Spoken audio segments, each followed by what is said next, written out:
ഈശോ മിശിഹായിൽ ഏറ്റവും സ്നേഹം നിറഞ്ഞവരെ, നിങ്ങൾക്ക് സമാധാനം. പ്രിയപ്പെട്ട ദൈവമക്കളെ, എല്ലാവരും സുഖമായിട്ടിരിക്കുന്നു എന്ന് വിശ്വസിക്കുന്നു. ഹാപ്പി ആയിട്ടിരിക്കുക. നമ്മളിങ്ങനെ മൂടിയായിട്ട് ഡൗണായിട്ട് നമുക്ക് ആരുമില്ല, നമ്മുടെ ദുഃഖങ്ങൾ കേൾക്കാൻ ആരുമില്ല, എനിക്ക് മാത്രം എന്താ ഇങ്ങനെ. ഒരിക്കലേ ഒരാൾ ചോദിച്ചൊരു ചോദ്യമാണ്, ഞങ്ങൾക്ക് മാത്രം എന്താ ഇങ്ങനെ, ഞങ്ങൾക്ക് ചുറ്റുമുള്ള ആളുകൾക്കൊക്കെ ഒരുപാട് പൈസയൊക്കെ ഉണ്ടാവുന്നുണ്ട്, അവർ നല്ല രീതിയിൽ ജീവിക്കുന്നുണ്ട്, ഞങ്ങൾ മാത്രമേ ഈ ഒരു അവസ്ഥയിൽ കഴിയുന്നുള്ളൂ, ഞങ്ങൾക്ക് മാത്രമേ ഈ പട്ടിണിയും ദാരിദ്ര്യമൊക്കെ ഉള്ളൂ എന്ന് ചോദിച്ചൊരു ചോദ്യമുണ്ട്. അപ്പോൾ ഇതുപോലെയൊക്കെ ചിന്തിക്കുന്ന ഒത്തിരി മക്കളുണ്ട്. എന്തുകൊണ്ടാണ് നമുക്ക് മാത്രം ഇങ്ങനെ വരുന്നതെന്ന് ഓർക്കണേ. മറ്റുള്ളവർക്കെല്ലാം തികയുന്നുണ്ടെങ്കിൽ അതിനർത്ഥം നമ്മുടെ വീട്ടിലൊന്നുമില്ല, അല്ലെങ്കിൽ നമുക്ക് ദൈവമൊന്നും തരുന്നില്ല, നമ്മളെ ദൈവം സ്നേഹിക്കുന്നില്ല എന്നല്ല അതിനർത്ഥം. അവരിൽ നിന്നും വ്യത്യസ്തമായിട്ട് കെട്ടിപ്പടുക്കാൻ വേണ്ടി ദൈവം നമ്മളെ ഒന്നേന്ന് മുതൽ സീറോയിൽ നിന്ന് ദൈവം തുടങ്ങിയേക്കുകയാണ്. അതുകൊണ്ടാണ് നമുക്ക് തുടക്കത്തിലെ മുതലേ തന്നെ നമ്മൾ ദാരിദ്ര്യവും പട്ടിണിയും അങ്ങനെ കഷ്ടപ്പാടും ഒക്കെ അനുഭവിച്ച് വന്നെങ്കിലാണ് പ്രിയപ്പെട്ടവർ നമ്മൾ വിശുദ്ധീകരിക്കപ്പെടത്തുള്ളൂ. പെട്ടെന്ന് നമ്മുടെ ഇടയിലേക്ക് ദൈവം തമ്പുരാൻ ഇറങ്ങി വന്ന ഒരു അനുഭവം തരിക എന്ന് വെച്ചാൽ നടപടിയുള്ള കാര്യമല്ല, അല്ലേ? അപ്പം നമ്മൾ വളരുന്ന അനുസരിച്ച് നമ്മൾ നമുക്ക് വേണ്ടത് ദൈവസ്നേഹമാണ്. അപ്പോൾ ആ ദൈവസ്നേഹവും വളരണം. ഹല്ലേലൂയ. അതുകൊണ്ടാണ് അങ്ങനെ സംഭവിക്കുന്നത്. ദൈവം നമ്മൾ പ്രത്യേകം തിരഞ്ഞെടുത്തിരിക്കുന്നു. അപ്പോൾ അതുകൊണ്ടാണ് നമുക്ക് മാത്രമായിട്ട് ഇങ്ങനെ വിഷമങ്ങൾ കൂടുതലായിട്ട് ഉണ്ടാകുന്നതും ചുറ്റും നോക്കുമ്പോൾ മറ്റുള്ളവർ നല്ല രീതിയിൽ ജീവിക്കുന്നതായിട്ട് അനുഭവപ്പെടുകയും ചെയ്യുന്നു. ഹല്ലേലൂയ. Price the Lord. ദൈവമക്കളെ, ഞാൻ എൻ്റെ ഈ യൂട്യൂബ് ചാനൽ ശരിക്കും തുടങ്ങുമ്പോൾ തന്നെ ഞാൻ അതിൽ തന്നെ നിങ്ങളോട് പറഞ്ഞിരുന്നു, ദൈവത്തിൻ്റെ വചനം പറയുക എന്നതിലുപരിയായിട്ട് നിത്യജീവൻ അവകാശമാക്കുക എന്നാണ് നമ്മുടെ ലക്ഷ്യം. അപ്പോൾ ഈ നിത്യജീവൻ നമുക്ക് അവകാശമാക്കുക എന്നതിലേക്ക് ഓരോ ദൈവമക്കളും കടന്നു വരുമ്പോഴാണ് നമുക്കിവിടെ ദൈവം എന്ന് പറയുന്നത് അത്ഭുതമല്ല, അടയാളങ്ങളൊന്നുമല്ല എന്ന് മനസ്സിലാക്കാൻ സാധിക്കുക. നമ്മൾ ജീവിക്കേണ്ടതും നമ്മൾ ഫൈറ്റ് ചെയ്യേണ്ടതും നിത്യതയിലെത്താൻ വേണ്ടിയിട്ടാണ്. നമ്മുടെ അനുദിന ജീവിതത്തിൽ നമുക്കെല്ലാം വേണം എന്നുണ്ടെങ്കിൽ പോലും എങ്ങനെയാണ് അത് യേശുവിലൂടെ നമുക്ക് നേടിയെടുക്കാൻ പറ്റുക എന്നുള്ളതിനെ കുറിച്ചിട്ട് പല ആളുകൾക്കും അറിവില്ല. അപ്പോൾ നമ്മൾ എന്ത് ചെയ്യുന്നുണ്ട്, യൂട്യൂബിലും മറ്റുമായിട്ട് സോഷ്യൽ മീഡിയയിലൊക്കെ ഇടുന്നത് പോലെ ഒരു മാതാവിൻ്റെ രൂപമോ ഫോട്ടോയോ ഒക്കെ വെച്ചിട്ട് നമ്മളിങ്ങനെ നമ്മളോട് പറയുന്നത് തുറക്കുമ്പോഴേക്കും നമുക്ക് കുറേ അനുഭവങ്ങൾ കിട്ടും. നിങ്ങൾ ആഗ്രഹിക്കുന്ന കാര്യങ്ങൾ സാധിച്ചു കിട്ടും, അല്ലെങ്കിൽ നിങ്ങൾ ഇത്ര തവണ പ്രാർത്ഥിച്ചാൽ നിങ്ങൾക്ക് കിട്ടും. എൻ്റെ പ്രിയപ്പെട്ടവരെ, ഞാൻ അതിനോടൊന്നും യോജിക്കാത്ത ഒരാളാണ് കേട്ടോ. അതിന് വേറെ കാര്യമുണ്ട്. കാരണം നമ്മുടെ ലൈഫിൽ നമുക്ക് വേണ്ടത് നഷ്ടപ്പെടാത്ത ദൈവസ്നേഹമാണ്. Praise the lord. അല്ലാതെ നമ്മൾ ചോദിക്കുന്നു ആ അനുഭവം അല്ലെങ്കിൽ ഒരു അത്ഭുതം നമ്മുടെ ജീവിതത്തിൽ ദൈവം തന്നു എന്നതിൽ അല്ലാതെ അതൊരു ദൈവസ്നേഹമാണെന്ന് ഒരിക്കലും നമുക്ക് പറയാൻ പറ്റത്തില്ല. അത് ദൈവം നമ്മളെ കേൾക്കുന്നുണ്ട് എന്ന് നമുക്ക് വിശ്വസിക്കാനായിട്ട് സാധിക്കും. പക്ഷേ യഥാർത്ഥത്തിൽ നഷ്ടപ്പെടാത്തൊരു ദൈവസ്നേഹം നമുക്ക് ആവശ്യമാണ്.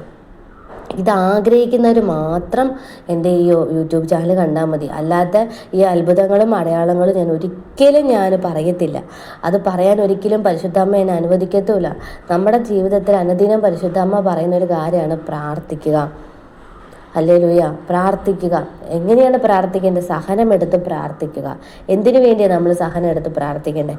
നമ്മൾ നിത്യതയിലേക്ക് എത്താൻ വേണ്ടി, നമ്മുടെ ആത്മാവ് നശിച്ചു പോകാതിരിക്കാൻ വേണ്ടി പ്രാർത്ഥിക്കുക. അതാണ് നമ്മൾ ചെയ്യേണ്ടത്. അപ്പോൾ അതിന് എന്തെല്ലാം കാര്യങ്ങൾ നമ്മൾ നോക്കേണ്ടതുണ്ട്.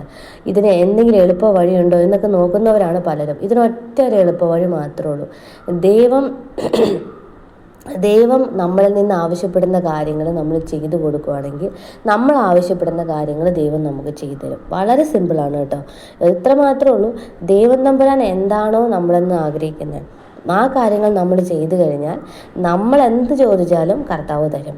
അല്ലാതെ നമ്മൾ വെറുതെ കുറേ പ്രാർത്ഥിച്ച് കൂട്ടിയിട്ടൊന്നും ഒരു കാര്യമില്ല. ഞാൻ മനസ്സിലാക്കിയൊരു കാര്യമാണ്, അനുദിനം നമ്മൾ ദേഷ്യപ്പെടുന്നവരും അല്ലെങ്കിൽ മറ്റുള്ളവരെ കുറ്റങ്ങൾ കണ്ടെത്താനും കുറവുകൾ കണ്ടെത്താനും ഒക്കെ ഒരുപാട് നമ്മൾ ശ്രമിക്കാറുണ്ട്. പക്ഷേ ഇവിടെയൊക്കെ നമ്മൾ ഓർക്കുക, ദൈവം നോക്കുന്നത് നമ്മുടെ ഹൃദയമാണ് നോക്കുന്നത്, അല്ലെങ്കിൽ നമ്മുടെ സൗന്ദര്യമല്ല നോക്കുന്നത്. Price the Lord. നമ്മൾ സംസാരിക്കുമ്പോൾ പോലും ദൈവം തമ്പുരാൻ നോക്കുന്നത് നമ്മുടെ ഹൃദയമാണ്. നമ്മുടെ ഹൃദയത്തിൽ എന്താണ്, അതാണ് ദൈവം നോക്കുന്നത്. അതിനനുസരിച്ചാണ് ദൈവം നമുക്ക് നമ്മുടെ ജീവിതത്തിൽ തന്നുകൊണ്ടിരിക്കുന്നത്. ഹല്ലേലൂയ. അപ്പം നമുക്ക് ആദ്യം തുടങ്ങേണ്ട എവിടെ നിന്നാണ്? നമ്മുടെ ഹൃദയത്തിൽ നിന്നാണ്. അപ്പം നമ്മുടെ ഹൃദയം വിശുദ്ധീകരിക്കേണ്ട, അല്ലെങ്കിൽ ഹൃദയത്തെ നമ്മൾ വിശുദ്ധീകരിക്കപ്പെടാത്ത രീതിയിലുള്ള ഒരുപാട് കാര്യങ്ങളുണ്ടാവില്ലേ? അവിടെ നമ്മൾ നികത്തുമ്പോൾ, ഓരോന്നോരോന്നായിട്ട് നികത്തുമ്പോൾ നമ്മളതിന് വേണ്ടിയിട്ട് കുറച്ച് സമയം കൊടുക്കുമ്പോഴാണ് പ്രാർത്ഥനയിലൂടെയൊക്കെ നമ്മൾ ദൈവസന്നിധിയിൽ വിശുദ്ധീകരണം നേടാനായിട്ട് ആഗ്രഹിക്കുന്നു, ദൈവത്തിലേക്ക് കൂടുതൽ അടുക്കാൻ ആഗ്രഹിക്കുന്നു എന്ന് കാണുമ്പോൾ കർത്താവ് നമ്മുടെ പ്രാർത്ഥന കേൾക്കാൻ തുടങ്ങുന്നു. അത് നമ്മൾ വിട്ടുകൊടുക്കുകയാണ് വേണ്ടത്. നമ്മുടെ ജീവിതത്തിൽ ഒരു പ്രതിസന്ധി വരുമ്പോൾ നമ്മൾ ആദ്യം ഓടേണ്ടത് എങ്ങോട്ടാണെന്നുള്ളത്, ഓടി ചെല്ലുന്നത് എങ്ങോട്ടാണെന്നുള്ളത് നമ്മളെപ്പോഴും മനസ്സിലുണ്ടാവണം. നമ്മുടെ ഫ്രണ്ട്സിൻ്റെ അടുത്തേക്കാണോ, നമ്മുടെ വീട്ടുകാരുടെ അടുത്തേക്കാണോ, ഇതൊക്കെ ദൈവം നോക്കാറുണ്ട്. ആത്മാർത്ഥമായിട്ട് നമ്മൾ ദൈവത്തെ സ്നേഹിക്കുന്ന, ദൈവത്തിൽ വിശ്വസിക്കുന്ന ഒരാൾ തീർച്ചയായിട്ടും ഒരു പ്രതിസന്ധി വരുമ്പോൾ ഓടിപ്പോകുന്നത് എങ്ങോട്ടാണ്? ദൈവത്തിൻ്റെ അടുത്തേക്കാണ്. അവിടെ ചെന്ന് നമ്മൾ മുട്ടുമേ നിൽക്കുന്നു, ദൈവത്തോട് നമ്മുടെ വിഷമങ്ങൾ, വേദനകളൊക്കെ തുറന്നു പറയുന്നുണ്ട്. അതിനല്ല ദൈവം മുഖേന നമുക്കത് കിട്ടത്തില്ല എന്ന് ചിന്തിക്കുന്നവരാണ് മനുഷ്യരുടെ അടുത്തേക്ക് ഓടുന്നത്. അതുകൊണ്ട് എന്താണ് നമുക്ക് ലഭിക്കുന്നത്? താൽക്കാലിക ആശ്വാസവും ദുരിതവും ദുഃഖവും മാത്രമാണ്. അപ്പം ഞാൻ നിങ്ങളോട് പറയാൻ ആഗ്രഹിക്കുന്നു, എൻ്റെ പ്രിയപ്പെട്ടവരെ, എന്നെ കേൾക്കുന്ന യൂട്യൂബ് ചാനലല്ല, അതായത് ഈ യൂട്യൂബ് ചാനൽ സബ്സ്ക്രൈബ് ചെയ്തിരിക്കുന്ന എല്ലാ ദൈവമക്കൾക്കും ദൈവത്തിൻ്റെ വലിയ അനുഗ്രഹങ്ങളും കൃപയും ഉണ്ടാവും. കാരണം നിങ്ങൾ നിത്യജീവൻ അവകാശമാക്കാനായിട്ട് കർത്താവ് വിളിച്ചു കൂട്ടിയിരിക്കുന്നവരാണ്. ഹല്ലേലൂയ. അപ്പോൾ ഈശോ പറഞ്ഞല്ലേ, വിളവോ അധികം വേലക്കാരെ ചുരുക്കുന്ന പറഞ്ഞേക്കുന്നത്. ഈശോയ്ക്ക് ആവശ്യം വേലക്കാരിയാണ്, വേല ചെയ്യാൻ ആളില്ല. അപ്പോൾ അവരെയാണ് ഈശോയ്ക്ക് ആവശ്യം. അപ്പം അതുകൊണ്ട് നമ്മൾ വളരണം, സുവിശേഷത്തിൽ വളരണം. നമ്മൾ അതിന് വേണ്ടിയിട്ട് എന്ത് ചെയ്യണം? ഒരുങ്ങണം, അല്ലേ? നമുക്ക് ആരെയാണ് വേണ്ടത്? നമുക്ക് ദൈവത്തെ വേണം. നമുക്കൊരു ദിവസത്തേക്ക് മതിയോ? ഇല്ല. നമ്മൾ പ്രാർത്ഥിക്കുന്നുണ്ട്, നമ്മൾ എന്തെല്ലാം ചെയ്താലും നമുക്ക് ദൈവത്തെ അനുഭവിക്കാനായിട്ട് പറ്റുന്നില്ല എന്നുണ്ടെങ്കിൽ എൻ്റെ പ്രിയപ്പെട്ട ദൈവമക്കളെ, നമ്മൾ പ്രാർത്ഥിച്ചിട്ട് കാര്യമില്ല. ദൈവത്തെ അനുഭവിക്കാൻ പറ്റണം നമുക്ക്. ഞാൻ എൻ്റെ ജീവിതത്തിലുണ്ടല്ലോ, ഈശോയെ മാതാവിനെയും ഉണ്ടല്ലോ അത്രമാത്രം അനുഭവിക്കുന്ന ഒരു വ്യക്തി ആയതുകൊണ്ട് ഞാൻ തുറന്നു പറയുന്നത്. അത് പരിശുദ്ധ അമ്മയിൽ നിന്ന് കിട്ടിയതുകൊണ്ടാണ് കേട്ടോ. കാരണം എനിക്കത് ഇത്ര ഓപ്പണായിട്ട് പറയാൻ പറ്റുന്നത്. നമ്മൾ പ്രാർത്ഥനയേക്കാൾ ഉപരിയായിട്ട് ദൈവസ്നേഹം നിറയുക, അത് മറ്റുള്ളവരിലേക്ക് സ്നേഹമാക്കി കൊടുക്കുക എന്നാണ് നമ്മുടെ ലക്ഷ്യം എന്ന് പറയുന്നത്. അല്ലാതെ നമ്മളവിടെ അനുഭവങ്ങളും അത്ഭുതങ്ങളും അടയാളങ്ങളും തേടി പോകുമ്പോൾ നമുക്കവിടെ ലഭിക്കുന്നതുണ്ടല്ലോ, ശരിക്കും ദൈവസ്നേഹമല്ല ലഭിക്കുന്നത്. താൽക്കാലികമായിട്ടുള്ള നമ്മുടെ ഒരു ആഗ്രഹം സാധിച്ചു കിട്ടുക എന്നത് മാത്രമാണ്. നമുക്കത് പോരാ. നമുക്ക് വേണ്ടത് എന്താണ്? ദൈവത്തിൻ്റെ സ്നേഹമാണ് വേണ്ടത്, അല്ലേ? ഞാൻ ഒരുപാട് വീഡിയോസ് കാണാറുണ്ട്. ഒത്തിരി പേര് പറയാറുണ്ട്, ഞാനിങ്ങനെ പ്രാർത്ഥിക്കുന്നുണ്ട്, നിങ്ങളിങ്ങനെ പ്രാർത്ഥിച്ച് നിങ്ങൾക്ക് ഇപ്പം ഇത് കിട്ടും, അത് കിട്ടും, ഇത് കിട്ടും. എൻ്റെ പ്രിയപ്പെട്ട ദൈവമക്കളെ, നിങ്ങൾക്ക് എന്തോരം അനുഭവങ്ങളുണ്ടായാലും, എന്തെല്ലാം അത്ഭുതങ്ങളും അടയാളങ്ങളും നിങ്ങളുടെ ജീവിതത്തിൽ ഉണ്ടായാലും, നിങ്ങൾ മുന്നോട്ട് പോകുമ്പോൾ നിങ്ങൾക്ക് കൂടെ വേണ്ടത് ആരാണ്? ഈ അത്ഭുതങ്ങളും അടയാളങ്ങളും ആണോ? ദൈവമല്ലേ കൂടെ വേണ്ടേ? അപ്രതീക്ഷിതമായിട്ടൊരു സഹനം വന്ന് അവിടെ പിടിച്ചു നിൽക്കാൻ നമുക്ക് പറ്റില്ല. ഈ അത്ഭുതങ്ങളുടെ അടയാളങ്ങളും കൂടെ പോകുന്നവരുടെ കാര്യമാണ് പറയുന്നത്. നമ്മൾ പെട്ടെന്ന് വീഴും. അങ്ങനെ വീഴാതിരിക്കണമെങ്കിൽ നമ്മൾ ആരെ തിരക്കണം? ഈ ദൈവത്തെ തിരക്കണം. അതായത് ഞാനൊന്ന് വിളിച്ചാൽ, ഞാനൊന്ന് കരഞ്ഞാൽ എൻ്റെ അപ്പൻ എനിക്ക് തരും, അല്ലെങ്കിൽ എൻ്റെ അപ്പൻ എൻ്റെ കൂടെ ഉണ്ടെന്നുള്ള ഉറപ്പ് എത്ര പേർക്കുണ്ട്? Price the Lord. എത്ര പേർക്കുണ്ടാവും? നിങ്ങൾ ചിന്തിച്ച് നോക്കിക്കേ. ഇത്രയും വർഷം നിങ്ങൾ ക്രൈസ്തവ സമൂഹത്തിൽ ജീവിക്കുന്നത്, ഞാനൊരു അക്രൈസ്തവയാണ് കേട്ടോ.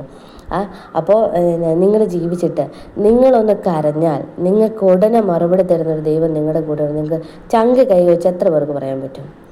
വളരെ കുറവായിരിക്കും. കാരണം നമ്മളെപ്പോഴും പ്രാർത്ഥിക്കുമ്പോൾ നമ്മൾ പ്രാർത്ഥിക്കുന്നത് എന്താണെന്ന് ദൈവത്തിന് നന്നായിട്ട് അറിയാം കേട്ടോ. ഹല്ലേലൂയ. അപ്പോൾ യേശു ഇത്രമാത്രം ഒരു എളുപ്പ വഴി എന്താണ്? യേശു നമ്മളിൽ നിന്ന് ആഗ്രഹിക്കുന്ന കാര്യങ്ങൾ നമ്മൾ കൊടുക്കുമ്പോൾ, ഹല്ലേലൂയ, ദൈവത്തോട് നമ്മൾ ചോദിക്കുന്ന എന്തും ദൈവം തരും. ഇതാണ് എളുപ്പ വഴി.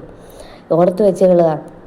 ഒന്നുകൂടി പറയാം, യേശു എന്താണോ നമ്മളിൽ നിന്ന് ആഗ്രഹിക്കുന്നത് ആ കാര്യങ്ങൾ നമ്മൾ ദൈവസന്നിധിയിൽ അർപ്പിക്കുമ്പോൾ, വിട്ടുകൊടുക്കുമ്പോൾ, നമ്മൾ എന്ത് ചോദിച്ചാലും അപ്പന് തരാതിരിക്കാൻ പറ്റത്തില്ല.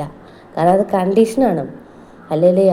നമുക്ക് ചോദിക്കാൻ അവകാശമുണ്ട്, നിങ്ങൾക്കതിന് ഉറപ്പുണ്ടെങ്കിൽ മാത്രം. ഹല്ലേലൂയ. അല്ലാതെ നമ്മൾ അതും ഇതും കേട്ട് പുറകെ പോവാൻ നിൽക്കല്ലേ. ഞാൻ കഴിഞ്ഞ ദിവസം പറഞ്ഞു, പ്രവാചകന്മാരുടെ ഒരുപാട് പേര് ഈ ലോകത്തുണ്ട്.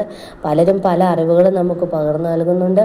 പക്ഷേ നമുക്ക് വേണ്ടത് എന്താണ്? സത്യവചനം മുറുകെ പിടിക്കുക, യേശു ഏക രക്ഷകനാണെന്ന് ഹൃദയത്തിലും അതിരത്തും കൊണ്ട് ഏറ്റുപറയുക, നമ്മിലുള്ള പ്രകാശത്തെ, ദൈവസ്നേഹത്തെ മറ്റുള്ളവരിലേക്ക് ജ്വലിപ്പിക്കുക. ഇതാണ് നമ്മുടെ കടമ. അങ്ങനെ നമ്മൾ എന്ത് ചെയ്യണം?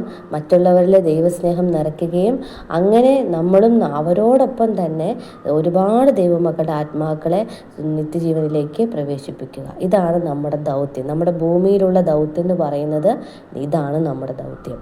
ഹല്ലേലൂയ. അത് മറന്നാണ് പല ആളുകളും ഇന്ന് പ്രവർത്തിക്കുന്നത്. നമ്മുടെ ആത്മാവിനെ നഷ്ടപ്പെടുത്തിയിട്ട് നമുക്കൊരു കാര്യമില്ല കേട്ടോ. നമ്മുടെ ആത്മാവിനെ നഷ്ടപ്പെടുത്തരുത് ഒരിക്കലും. അതിനുവേണ്ടി 24 മണിക്കൂറും നമ്മൾ ഫൈറ്റ് ചെയ്തിരിക്കുന്ന ഒരാളുണ്ട്. ഹല്ലേലൂയ. അപ്പോൾ ദൈവത്തെ ആവശ്യമുള്ള ദൈവമക്കൾക്ക് ഈ ചാനലിലേക്ക് സ്വാഗതം. ഇപ്പോഴും ഞാനത് പറയാൻ ഉണ്ടെന്നുണ്ടെങ്കിൽ അത് ദൈവം അത്രമാത്രം ഉള്ളതുകൊണ്ടും എനിക്ക് അങ്ങനെ ഒരു അവസരം ദൈവം തമ്പുരാൻ സുവിശേഷം പറയാൻ എനിക്ക് ഭയങ്കര ആഗ്രഹമായിരുന്നു. പക്ഷേ ഒരുപാട് തടസ്സങ്ങളുള്ളതുകൊണ്ട് സാധിച്ചിട്ടുണ്ടായിരുന്നില്ല. പക്ഷേ എൻ്റെ കൈ വിട്ടുപോയി. കാരണം എനിക്കിത് പറയാതിരിക്കാൻ പറ്റുന്നില്ല. അങ്ങനെയാണ് നമ്മൾ പരിശുദ്ധാത്മാവിൽ നിറഞ്ഞു കഴിയുമ്പോൾ നമുക്ക് സുവിശേഷം പറയാതിരിക്കാൻ പറ്റത്തില്ല. അപ്പോൾ ഞാൻ ഈ പറഞ്ഞ കാര്യങ്ങളൊക്കെ പ്രിയപ്പെട്ടവർ നിങ്ങൾ കേൾക്കുമ്പോൾ നിങ്ങൾക്ക് ജെനുവിൻ ആണെന്ന് തോന്നുകയാണെങ്കിൽ മാത്രം നിങ്ങൾ സബ്സ്ക്രൈബ് ചെയ്താൽ മതി. നിങ്ങൾ ചാനലിലേക്ക് കയറിയാൽ മതി. ഒരിക്കലും ഞാൻ നിങ്ങളെ നിർബന്ധിക്കത്തില്ല. ഞാനൊരു സാമ്പത്തിക വേണ്ടിയിട്ടോ അല്ലെങ്കിൽ യൂട്യൂബിന് കാശുണ്ടാക്കാൻ വേണ്ടിയിട്ടോ ഒന്നുമല്ല യൂട്യൂബ് ചാനൽ തുടങ്ങിയത്. ഇത് പേഴ്സണലി പരിശുദ്ധ അമ്മയുടെ വലിയ മാധ്യസ്ഥമാണ്. കാരണം ഇത് സുവിശേഷം മറ്റുള്ളവരിലേക്ക് എത്തിക്കാൻ എനിക്ക് സാധിക്കും എന്നുള്ളത് കർത്താവ് ഉറപ്പ് തന്നു. കാരണം ഞാൻ യേശു ഏക രക്ഷകനാണെന്നും അവൻ ജീവിക്കുന്ന ദൈവത്തിൻ്റെ പുത്രനാണ്. മത്തായി 16:16. പത്രോസിൻ്റെ വിശ്വാസ പ്രഖ്യാപനം ഉണ്ടല്ലോ, ആ വിശ്വാസ പ്രഖ്യാപനം പരിശുദ്ധാത്മാവ് എന്നിലൂടെ നിറവേറ്റിയപ്പോൾ അങ്ങനെയുള്ള ഒരാൾക്ക് സുവിശേഷം പറയാതിരിക്കാൻ പറ്റത്തില്ല. അതെൻ്റെ ദൗത്യമാണ്. ഇനി അങ്ങോട്ടുള്ള ദൗത്യം എന്ന് വെച്ച് കഴിഞ്ഞാൽ എന്താണെന്നറിയാമോ?